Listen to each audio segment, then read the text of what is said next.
एका छोट्या कँडीने भारतातील मुलांना इतकं वेड लावलं की ती फक्त टॉफी नव्हती तर एक सवय बनली. मोहनलाल चौहान यांनी पार्लेजी आणि मोनॅकोसारखी हिट्स दिल्यानंतर एक गोष्ट लक्षात घेतली. त्या काळातल्या कँडीज खूप बोरिंग होत्या, एकच चव आणि दातांना चिकटणाऱ्या.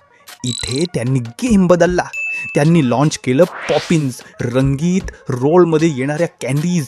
प्रत्येक कँडी वेगवेगळ्या रंगाची आणि वेगळ्या फळाच्या चवीची.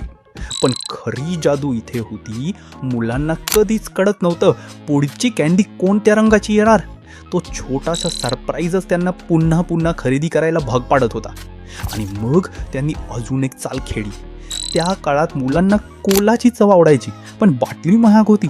म्हणून त्यांनी लॉन्च केलं रोला कोला, कोला चवीची कँडी. रिझल्ट, पॉपिन्स आणि रोला कोलाने दशकानुदशक बाजारावर राज्य केलं. हे फक्त कँडी नव्हतं, हा कस्टमर सायकॉलॉजी समजून खेळलेला गेम होता.